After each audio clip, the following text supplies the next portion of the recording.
L'hôtesse ordonna à la vieille femme noire de quitter son siège. 9 minutes plus tard, le pilote arrêta le vol et la salua. « Madame, vous devez quitter ce siège immédiatement. » La voix de l'hôtesse de l'air trancha l'air comme une lame aiguisée, attirant l'attention de la moitié de l'avion. Dorothy Washington, 72 ans, leva lentement les yeux. Ses mains arthritiques serraient fermement le billet de première classe qu'elle avait acheté avec ses propres économies pour aller voir son petit-fils, qui était en train d'obtenir son diplôme de médecine. Avant de commencer l'histoire, commentez ci-dessous d'où vous regardez dans le monde aujourd'hui. Et si vous aimez ce genre d'histoire, n'oubliez pas de liker, partager et vous abonner pour en découvrir d'autres. Je suis désolé, mais c'est mon siège, le 2A.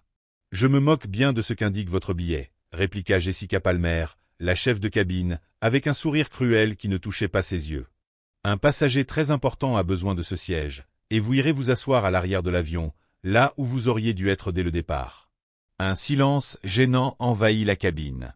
Les autres passagers détournèrent les yeux, feignant de ne pas voir l'évidence. Une vieille femme noire était publiquement humiliée par une hôtesse blanche d'environ 30 ans, qui croyait visiblement détenir tout le pouvoir.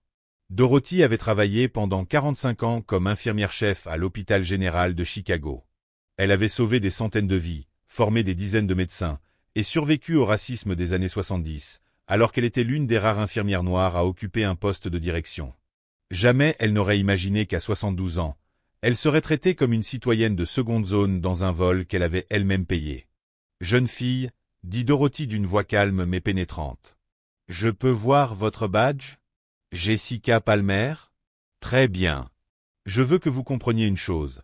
J'ai acheté ce billet, j'ai payé pour ce siège, et je ne bougerai pas. » Jessica souffla bruyamment, son arrogance grandissant à chaque mot. « Vous ne comprenez pas ou je dois appeler la sécurité pour vous expliquer comment ça fonctionne ici. » Elle s'assura de parler assez fort pour que tout le monde l'entende.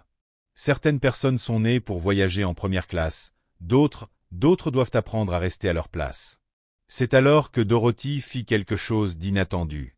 Au lieu de se lever avec indignation ou de se lancer dans une dispute, elle se contenta de sourire. Un sourire paisible, presque maternel, comme si elle regardait un enfant mal élevé qui ne comprenait pas la gravité de son erreur. « Es-tu absolument certaine de vouloir faire ça ?» demanda Dorothy d'une voix douce mais chargée d'une autorité qui fit hésiter Jessica un instant. « Ne me menace pas, mamie, » répliqua Jessica en retrouvant son ton arrogant. « Tu quittes ce siège ou tu quittes cet avion. À toi de choisir. » Ce que Jessica Palmer ne savait pas, c'est que Dorothy Washington n'était pas seulement une infirmière retraitée. Durant les 50 dernières années, elle avait sauvé la vie de plus de 200 pilotes lors d'urgences médicales en vol. Son nom figurait sur une liste très spéciale, connue seulement des commandants les plus expérimentés de l'aviation commerciale. Et le commandant de ce vol en particulier avait une dette vieille de 30 ans envers la femme que Jessica venait d'humilier. Dorothy saisit discrètement son téléphone et envoya un message rapide. Ses mains ne tremblaient pas. Ses yeux ne montraient aucune colère, seulement la patience infinie de quelqu'un qui sait exactement ce qui va se passer. « Très bien, ma chère, » dit Dorothy en commençant à se lever lentement. « Si c'est ainsi que tu veux les choses. » À ce moment précis, Jessica Palmer se sentait victorieuse. Elle n'avait aucune idée qu'elle venait de commettre la plus grande erreur de sa carrière, et que dans exactement 9 minutes. Sa carrière professionnelle allait s'effondrer de manière si spectaculaire qu'elle deviendrait une légende de l'aviation. Si cette histoire d'injustice et de retournement de situation te touche au cœur, n'oublie pas de t'abonner à la chaîne pour découvrir comment un simple acte de racisme est devenu le catalyseur d'une humiliation publique qu'aucune hôtesse de l'air n'oublierait jamais. Alors que Dorothy se levait lentement du siège 2A, Jessica Palmer croisa les bras avec un sourire de satisfaction. « Je pensais que j'allais devoir appeler la sécurité. » Elle prit soin de parler assez fort pour que tous les passagers de première classe entendent sa victoire. Dorothy marcha dans le couloir étroit avec la dignité d'une reine déchue, portant son petit sac à main et le billet prouvant qu'elle avait bien droit à ce siège. Chaque pas douloureux de ses jambes arthritiques était une humiliation supplémentaire que Jessica semblait savourer. « À 134 F, annonça Jessica en pointant vers le fond de l'avion, juste à côté des toilettes. Parfait pour quelqu'un de votre âge. » Ce que Jessica ne savait pas, c'est que le passager du siège 1B observait toute la scène avec une attention croissante. Le capitaine Marcus Williams voyageait ce jour-là comme passager, de retour d'une conférence sur la sécurité aérienne à Miami. Lorsqu'il entendit le nom Dorothy Washington prononcé avec mépris, ses yeux s'agrandirent. Cela ne pouvait être la Dorothy Washington. Marcus sortit discrètement son téléphone et ouvrit la base de données de la compagnie aérienne. Il tapa son nom avec des doigts tremblants. Dorothy Washington, 72 ans, Chicago. La photo qui apparut confirma ses soupçons et fit battre son cœur plus vite. C'était bien elle, l'infirmière qui lui avait sauvé la vie en 1993. Pendant ce temps, Dorothy s'assit à l'étroit au fond de l'avion, coincée entre un adolescent avec des écouteurs et une femme visiblement agacée d'avoir une inconnue à ses côtés. L'ironie était flagrante. La femme qui avait sauvé plus de vies à bord d'un avion que n'importe quelle hôtesse était traitée comme un bagage indésirable. Jessica, se sentant invincible après sa démonstration de pouvoir, décida d'en rajouter. Elle revint vers Dorothy, cette fois avec un plateau de boissons coûteuses de première classe. « Ah, j'ai oublié, dit Jessica avec une voix empoisonnée. Les boissons ici, à l'arrière, sont payantes, contrairement à la première classe où tout est inclus. Mais je suis sûr que vous comprenez comment fonctionnent les différences de classe sociale. » Dorothy acquiesça poliment. « Bien sûr, ma chère. Un verre d'eau, ça m'ira. De l'eau du robinet. » « Alors, répliqua Jessica avec un sourire cruel, même l'eau en bouteille est payante. » À cet instant, le capitaine Marcus Williams se leva de son siège imbé. Ses pas fermes dans le couloir attirèrent l'attention, mais Jessica était trop occupée à humilier Dorothy pour se rendre compte de la tempête qui approchait. Marcus s'arrêta à côté de Jessica, et sa présence imposante la fit se retourner. « Excusez-moi, j'ai besoin de parler à cette passagère. » Jessica fronça les sourcils. « Désolé, mais vous êtes qui ? C'est mon secteur de responsabilité. » Capitaine Marcus Williams. 25 ans de service dans l'aviation commerciale, répondit-il en montrant son badge. Et cette dame, dit-il en désignant Dorothy, m'a sauvé la vie il y a 30 ans. Le sourire arrogant de Jessica commença à vaciller. Je ne comprends pas. Évidemment que vous ne comprenez pas, répondit calmement Dorothy en regardant Marcus avec un vrai sourire pour la première fois depuis le début du vol. Marcus Williams. Vol 447 vers Denver, 1993. Tu faisais une réaction allergique sévère à 3500 pieds d'altitude. Marcus acquiesça, ému. Elle a improvisé un kit de secours avec les moyens de bord et a maintenu mes voies respiratoires ouvertes pendant 45 minutes jusqu'à l'atterrissage d'urgence. Les médecins ont dit que sans son intervention, je serais mort avant de toucher le sol. Jessica avala sa salive, réalisant qu'elle avait complètement sous-estimé la femme qu'elle venait d'humilier. Mais son arrogance prit le dessus. Eh bien, c'était il y a longtemps. Aujourd'hui, elle est juste une passagère parmi d'autres, et c'est moi qui fais autorité ici. Dorothy sortit son téléphone et montra l'écran à Marcus. Tu te souviens du docteur Richardson, commandant du vol 892 en 2001, et de l'hôtesse Sarah Chen, qui a fait une crise en 2008 pendant le vol 156. Ils sont tous dans mes contacts. Marcus sourit en comprenant le message. Son répertoire ressemblait à un véritable Hall of Fame de l'aviation, pilote, hôtesse et passagers lui devant la vie grâce à ses compétences médicales développées durant des décennies de service. Jessica, dit Marcus d'un ton autoritaire qui fit reculer l'hôtesse, je te conseille de consulter le commandant de bord pour connaître le protocole concernant le traitement des membres honoraires de l'association de sauvetage aérien. Association de quoi ? Balbutia Jessica. Dorothy laissa enfin apparaître un sourire malicieux sur son visage. C'est une liste très restreinte, ma chère. Elle n'inclut que les personnes ayant sauvé des vies en situation d'urgence aérienne. Nos noms sont enregistrés dans une base de données spéciale que tous les commandants expérimentés connaissent. Marcus fit un signe à Dorothy. Avec votre permission, je vais parler au commandant. Je suis sûr qu'il sera intéressé de savoir comment est traitée l'une de nos héroïnes.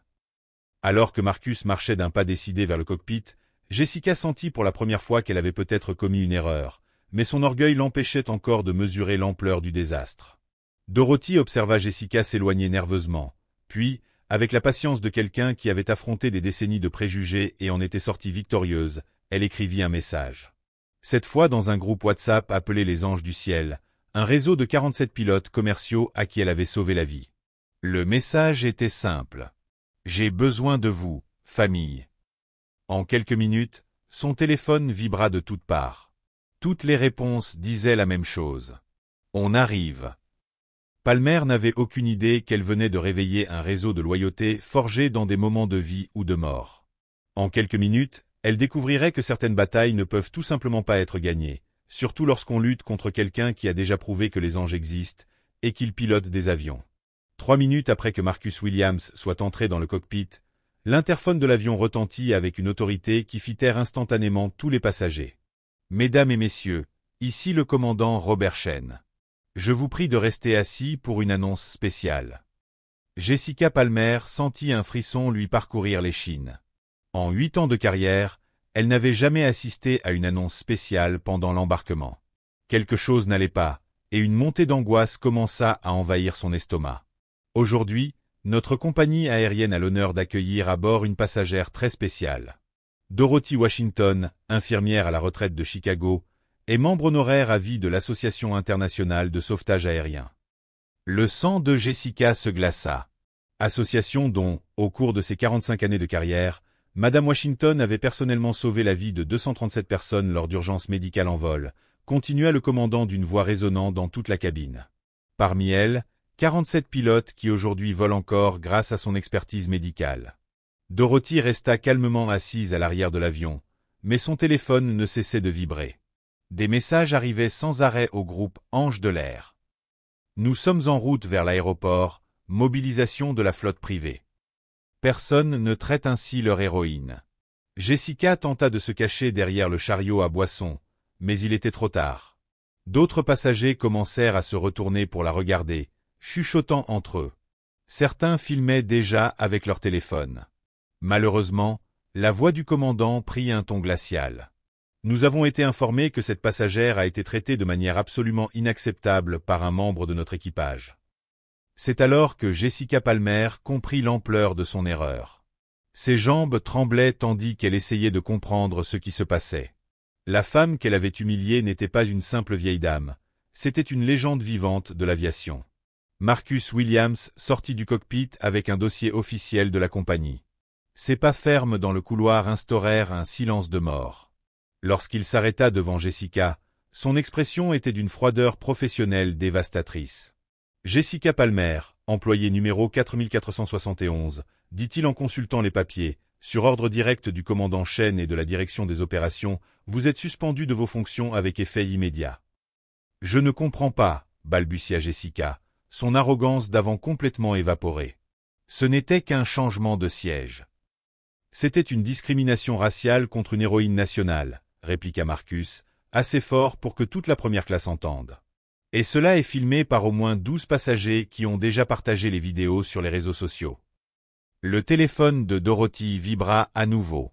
Cette fois, c'était un appel d'Amanda Chen, directrice des relations publiques de la compagnie et fille du commandant. « Dorothy, au nom de toute l'aviation commerciale, je te demande pardon. Nous préparons une réponse publique. Cet employé sera renvoyé immédiatement. » Dorothy répondit délibérément en haut-parleur. « Amanda, ma chère, ne t'inquiète pas. Ces choses arrivent quand les gens ne savent pas à qui ils ont affaire. » Jessica entendit chaque mot et sentit ses jambes fléchir. Réaliser qu'elle avait publiquement humilié quelqu'un avec des connexions directes à la haute direction fit s'effondrer son monde en quelques secondes. De plus, continua Marcus en sortant un autre document du dossier, nous venons de recevoir un appel du capitaine Michael Rodriguez, directeur des opérations de la côte ouest. Il était dans le vol où Madame Washington lui a sauvé la vie en 2003. Voulez-vous lui parler personnellement? Marcus activa le haut-parleur de son téléphone. La voix qui sortit était aussi tranchante que la glace.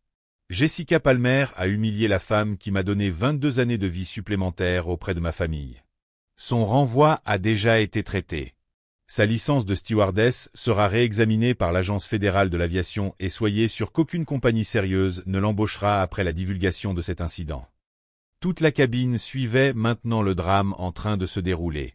Les passagers murmuraient, clairement choqués par ce tournant inattendu. Certains applaudirent discrètement. Dorothy se leva enfin de son siège 134F. Pas de précipitation dans ses mouvements, juste la dignité sereine de quelqu'un qui a toujours su que la vérité finirait par éclater. Elle marcha lentement dans l'allée vers Jessica, qui tremblait maintenant visiblement. « Ma chère, dit Dorothy doucement, s'arrêtant devant Jessica. En 72 ans de vie, j'ai appris que l'on peut juger une personne à la façon dont elle traite ceux qui ne peuvent pas lui rendre l'appareil. Jessica baissa les yeux, incapable de soutenir le regard ferme mais bienveillant de Dorothy. Des larmes d'humiliation et de repentir coulèrent sur son visage. « Tu m'as maltraité parce que tu pensais que je n'étais qu'une vieille noire sans importance, » poursuivit Dorothy d'une voix calme et maternelle. « Mais ce n'était pas à propos de moi, c'était à propos de qui tu as choisi d'être. Et ce choix a des conséquences. » Le commandant Shen sortit personnellement du cockpit, chose que Jessica n'avait jamais vue durant toute sa carrière. Il se dirigea directement vers Dorothy et fit une révérence respectueuse devant tous les passagers. « Madame Washington, au nom de tout l'équipage et de cette compagnie, je vous présente mes plus sincères excuses. Votre siège en première classe est en cours de préparation et ce vol est offert par la maison. » Jessica regarda, figée, tandis que Dorothy était escortée de retour en première classe comme une véritable VIP. Le contraste avec le traitement que Jessica lui avait réservé quelques heures plus tôt était dévastateur pour tous les présents. Son téléphone personnel se mit à sonner sans arrêt. Des messages arrivaient dans ses groupes WhatsApp. « Jessica, tu es devenue un mème national. Ta carrière est finie, ma fille. Tout le monde parle de la vidéo de la stewardess raciste. » Marcus s'approcha une fois de plus, mais son expression s'était adoucie légèrement. « Jessica, tu es encore jeune. Tu peux apprendre de ça, mais d'abord, tu dois affronter les conséquences. » Quand l'avion décolla enfin, Dorothy était confortablement installée au siège 1A, recevant le traitement VIP qu'elle avait toujours mérité. Et Jessica Palmer était escortée hors de l'aéroport par la sécurité, ne gardant que sa dignité brisée et la certitude d'avoir ruiné sa propre carrière par pur préjugé. Mais l'histoire était loin d'être terminée, car lorsque Dorothy Washington arriva à destination, une surprise l'attendait, prouvant que certaines batailles pour la justice résonnent bien au-delà d'un simple vol commercial. 3 semaines après l'incident, Dorothy Washington était assise dans le salon VIP de l'aéroport de Chicago, attendant son vol pour recevoir un hommage national de l'Association des infirmières d'urgence. Ce qui avait commencé comme un simple voyage pour rendre visite à son petit-fils était devenu quelque chose de bien plus grand. La vidéo de l'humiliation publique de Jessica Palmer avait dépassé les 15 millions de vues sur toutes les plateformes, non seulement à cause de l'injustice commise, mais aussi grâce au retournement épique qui avait suivi. Dorothy était devenue un symbole de dignité face aux préjugés, et son histoire avait inspiré de vrais changements. Madame Washington. Une jeune femme s'approcha, nerveuse. « Je m'appelle Sarah Shen, nouvelle directrice de la diversité de la compagnie aérienne. Pourriez-vous me consacrer un moment ?» Dorothy sourit chaleureusement. « Bien sûr, ma chère, assieds-toi. Je voulais vous informer personnellement que nous avons mis en place le protocole Dorothy Washington sur tous nos vols, » dit fièrement Sarah. « Tout employé traitant les passagers de manière discriminatoire sera immédiatement licencié, sans possibilité de recours. » Pendant ce temps, Jessica Palmer était dans son appartement d'une chambre, parcourant les centaines de commentaires négatifs sur ses réseaux sociaux. Non seulement elle avait perdu son emploi, mais aussi sa licence de stewardess. Aucune compagnie aérienne ne voulait associer sa marque à l'affaire Dorothy Washington. Ses amis l'avaient évité, honteux de cette humiliation publique. Son petit ami l'avait quitté après avoir vu la vidéo pour la première fois. « Je ne reconnais pas la personne que tu es devenue. » furent ses derniers mots avant de bloquer son numéro. Le plus douloureux était de lire les messages de soutien à Dorothy. Des centaines de personnes partageaient leurs propres histoires de discrimination, qui finissaient toujours par « Mais Madame Dorothy nous a montré que la dignité triomphe toujours à la fin. » De retour à l'aéroport, Dorothy reçut un appel de son petit-fils Marcus, désormais le docteur Marcus Washington. « Grand-mère, as-tu vu les infos ? Le Sénat vient d'adopter une loi fédérale contre la discrimination dans les transports. Elle s'appelle la loi Dorothy Washington. » Dorothy rit doucement. « Mon chéri, je voulais juste rendre visite à ma famille. Je n'aurais jamais imaginé qu'une stewardess mal élevée changerait les lois nationales. »« C'est pour ça que je t'admire autant, » répondit Marcus, ému. « Tu n'as pas crié, ni insulté, tu ne t'es pas abaissé à son niveau, tu as juste gardé ta dignité, et ça a été plus puissant que n'importe quelle vengeance. » L'ironie n'échappa pas à Dorothy. Jessica avait essayé de l'humilier en pensant qu'elle n'était qu'une vieille dame noire sans importance. Maintenant, Dorothy était une figure nationale respectée, tandis que Jessica était devenue un exemple de ce qu'il ne faut pas faire. Le capitaine Marcus Williams, témoin de toute la situation, fut promu directeur des opérations de la Côte. Dans sa première circulaire interne, il écrivit « Madame Dorothy Washington nous a appris que l'héroïsme ne consiste pas seulement à sauver des vies en cas d'urgence, mais à garder sa dignité quand d'autres tentent de nous rabaisser. » 6 mois plus tard, Dorothy reçut une lettre manuscrite. C'était de Jessica Palmer. « Madame Washington, je sais que je ne mérite pas votre pardon, mais je voulais que vous sachiez que tout perdre m'a finalement fait voir ce en quoi je m'étais transformé. Je suis en thérapie et je fais du bénévolat dans des maisons de retraite. Votre élégance face à ma cruauté m'a enseigné plus sur le caractère que n'importe quelle punition. » Dorothy plia la lettre avec soin et la rangea. Elle ne répondrait pas tout de suite. Le pardon prend du temps, mais elle reconnaissait une âme en quête de rédemption quand elle en voyait une. La vraie victoire de Dorothy ne fut pas le licenciement de Jessica ni les hommages reçus. Ce fut de montrer que lorsque tu gardes ta dignité, tout le monde le remarque. Son calme face à la tempête inspira des millions de personnes à ne jamais accepter d'être rabaissées par des préjugés. 1 an plus tard, dans le même aéroport où tout avait commencé, Dorothy vit une affiche sur le mur. « Salon VIP Dorothy Washington », dédié à ceux qui nous rappellent que la dignité n'est pas un privilège, c'est un droit. Jessica Palmer ne travailla plus jamais dans l'aviation, mais Dorothy Washington continua de voler à travers le monde, non seulement en sauvant des vies en cas d'urgence, mais en sauvant l'humanité par un acte de dignité après l'autre. La leçon était simple. Tu peux essayer d'humilier quelqu'un à cause de sa couleur, de son âge ou de son apparence, mais lorsque cette personne répond avec classe et dignité, c'est celui qui a choisi le préjugé qui est humilié.